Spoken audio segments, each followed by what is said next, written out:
Hey there, it's Greg here with MaritimeGardening.com, and I wanted to just talk briefly this morning about thinning and moving plants and how important that is. And I'm going to use some leeks and Swiss chard and kale as an example of that.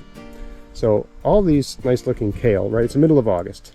So these are a little bit behind, but we've got, at least a good solid month and a half of good growing conditions left where I live anyway. That's a lot of days, right? Especially for plants. These are quite far along, right? Anyway, these plants came from here. Okay, I had a little 2x2 plastic dome where I sowed Swiss chard in April. And they grew and they grew and they grew and they got very tight and very thick.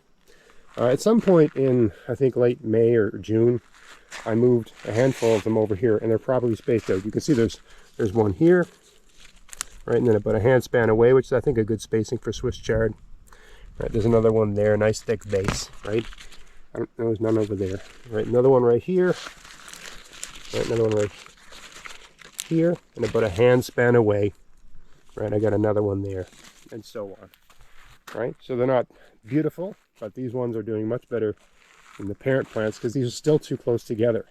And I've left them like that because when I moved, so all the plants over here, I took them from here, just plucked them up. And these are still too close together, but I left them like this just in case I needed more. Just in case some of the plants I moved didn't make it, I still had a store. All right, let me just show you the plants that I moved. So about 2 weeks ago, I plucked, it looks like almost 24 plants out of that little tiny 2 foot by 2 foot square. And I spaced these out really good, 2 hand spans apart, right? Spaced them for growth and light, okay? And I stuck them here at the heat of the summer, right? Beginning of August sort of thing. And for the better part of 2 weeks, they looked dead, really.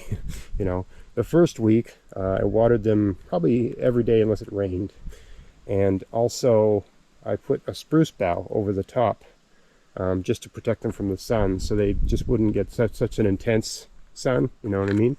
To kind of simulate a foggy day, right? But they still look dead. But you could see in the center there was, what plants normally do is they sacrifice, when they're in that situation and they're stressed, they sacrifice the biggest, longest, thickest leaves for the new growth. And you can see that here with this plant, right, where this lower leaf has got an inferior color and it got attacked by pests. Right, the plant sacrificed it. It drew water and resources out of that leaf and sent it to the new growth where it's not doing too bad, right? There's another leaf that it obviously sacrificed. Each one of these plants, you can see, look, there's a leaf that it sacrificed, right? Right, over here you can see sacrificed leaf, right? They'll do that. And so instead of pulling off the dead leaves, leave them on there. There's energy and resources in that leaf the plant can draw back, send to its roots, and redistribute it to where it's needed. Yeah, these plants have all lost some leaves as a result of the move. Most of them got replanted with a really good root ball.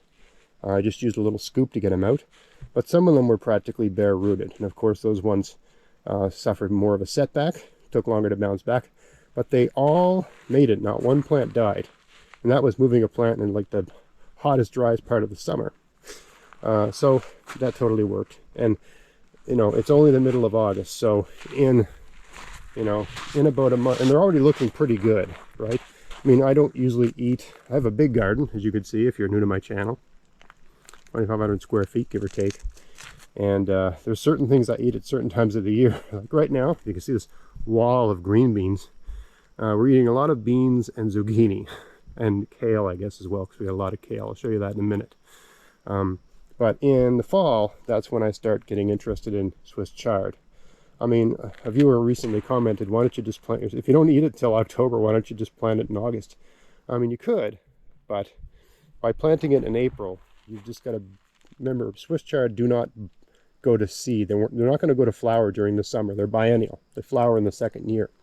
So by planting it in the spring, by the time September, October, whenever that frost comes around and it changes the flavor of the plant, makes it sweeter and better, you're just gonna, if you started them in spring, you're just gonna have a much bigger plant than if you had sown seeds in let's say the beginning of August. You can still do it, I suppose, right? It's also very difficult to sow seeds in August because it's so hot and it's so dry, generally speaking, right? Whereas in the spring it's raining, that is when things start growing, right? So it is kind of easier. So for me, it's better to just, sow them all in little clumps like this, and don't really think about them too much for most of the growing season. And at some point in July, you weed and you thin and you pluck them up and move them. Ideally, you do this in July. I did it, around the beginning of August for this bed over here, right? You move them. It doesn't matter because you're not going to be eating them till later anyway, right? I mean, you can do it earlier if you want, but I have a large garden. I have to prioritize tasks, right? So I just don't think about it. By October, when these are going to be, the frosts are coming and the flavor is going to be improving, these should be big, healthy plants by then. Let me show you my kale. So this is the garden where I sowed my kale and artwork broccolini. It's kind of like a broccoli that makes little florets like this, right? So this is where I sowed the kale, and you can see these don't look too great, right? There's a number of reasons for that, but mostly it's a thinning thing. You can see at the end here where I've thinned and mulched with grass clippings, I've got relatively nice looking kale. And elsewhere where I've not thinned at all and it's mulched with wood chips, it's just not as nice. But that's not really the story here, because about a month ago I pulled some of these particular kale. These are like a Siberian kale. I pulled some of these out and moved them to other beds and space them out properly, right? 2 hand spans apart. That's a minimum for kale. This garden's like 4 feet wide. I'd say 3 kale is all, maybe 4 at the most, but 3 is sort of ideal. So let me show you what it looks like when you properly space kale. So all the kale I'm going to show you came from this bed. Now look at these. Look at this. So I've only got 1, 2, 3, 1, 2, 3, 4, 9, 10, 11, 12. I got 12 kale in this 4x8 bed. That's it. And look at the size of them, right? They're like 2 feet high. Huge leaves, succulent, delicious, mulched with grass clippings, right? And all the nitrogen that tends to release, or it doesn't release nitrogen. The soil organisms break down the grass, and over time the nitrogen that was in the grass, through various process of composting and decomposition, that becomes available to the plant. Anyway, big, healthy kale, right? And I have no reason to think the soil in this bed is any better than the soil in the other bed, because I do the same thing with them both. Similarly, over here, another kale bed. Again, from that little portion of that other initial garden, right? These are just thin plants. These are plants I had to pull anyway. I moved them over here, and I got this big, healthy kale. A little bit of pest damage here and there. If it becomes a real problem, I'll deal with it. You can see there's some slugs kicking around. But, I mean, generally speaking, big, healthy kale. And so because I've got this much kale, I now have to come out here like every 2 days and take off all the, these big leaves will cast shade on the lower leaves, right? Make them vulnerable to pests, right? So I have to come out and pull off the sort of, you can tell some leaves just have a different color. I don't know if you can see it on camera, but these 2 leaves have a different color, right? This is a healthy leaf that's contributing to the plant. And this is sort of a dead leaf that's just feeding slugs. You can see the slug damage, right? So, every 2 days I come out here and I pull 2 or 3 of the biggest leaves off every plant, and I take them inside and we either eat them or I blanch and freeze them. But there's another example of a moved plant from a different bed that's giving me this huge, healthy kale garden. Finally, I've got these leeks. Now, these aren't that big yet, and I don't know how big they're going to get. But these were, again, grown in a little tight dome, 2x2, sown in April. And they were just growing in a pile of weeds for a good part of the gardening season. And maybe, 3 weeks ago, I took all the weeds away and moved them so that they could have, each of them could have a nice, hand span of space, and mulched it. And I mean, we'll see what happens, right? But these are doing well, and there's a lot of growing, hopefully, that they'll be able to do over the next month or so. So yeah, just a little video on moving plants. And you got to thin plants anyway, because plants need to be properly spaced so that they can get air and light and resources from the ground.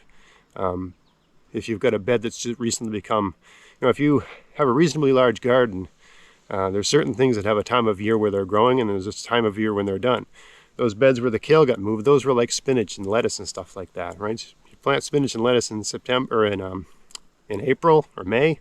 It's usually done by July. So in July, you can move something else into that bed. I mean, you can plant something there. You can sow seeds or whatever.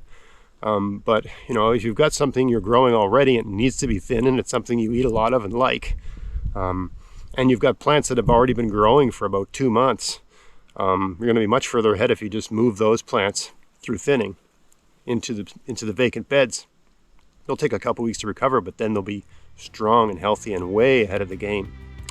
So yeah, that's all I got to say about that. We found that interesting. If you did, please like, share, subscribe. Until next time, get out there, get at it, have fun in your garden. Thanks for watching.